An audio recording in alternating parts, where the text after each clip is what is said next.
পাকিস্তান থেকে প্রায় ৫৪,০০০ কোটি টাকার সম্পত্তি ফেরত আনার উদ্যোগ নিচ্ছে বাংলাদেশ সরকার। কিন্তু প্রশ্ন হলো কি কি সেই সম্পদ?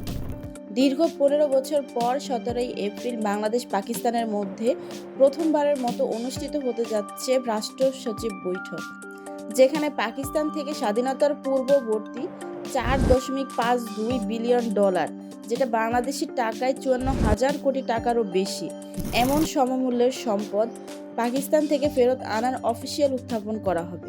কিন্তু সম্পদগুলো কি কি? মিডিয়া রিপোর্ট অনুযায়ী পররাষ্ট্র মন্ত্রণালয়ের মতে এ দাবির মধ্যে সবচেয়ে গুরুত্বপূর্ণ অংশ হলো ১৯৭০ সালে ভোলা সাইক্লোন ঘূর্ণিঝড়ের পর তৎকালীন পূর্ব পাকিস্তানের জন্য অর্থাৎ বাংলাদেশের জন্য পাঠানো ২০ কোটি ডলার বৈদেশিক সহায়তা।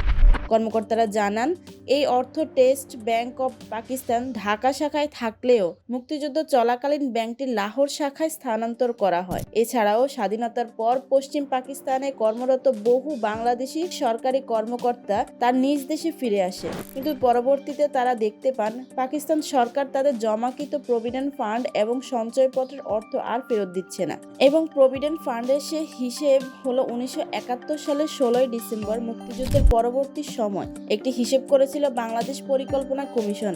ওই হিসেব অনুযায়ী তৎকালীন পশ্চিম পাকিস্তান পূর্ব পাকিস্তানের অর্থাৎ বাংলাদেশের সরকারি কর্মচারীদের প্রভিডেন্ট ফান্ড জমা বাবদ ৯০ লাখ টাকা আটকে রেখেছিল। এছাড়া যুদ্ধকালীন সময়ে রূপালী ব্যাংকে করাচি শাখায় রাখা ১,৫৭,০০,০০০ টাকাও ফেরত দেওয়া হয়নি। পরবর্তীতে পাকিস্তান ওই অর্থের শেয়ারে রূপান্তরিত করে। এই বিষয়টি রূপালী ব্যাংকে জানালেও কখনো কোনো লাভের অংশ দেয়নি।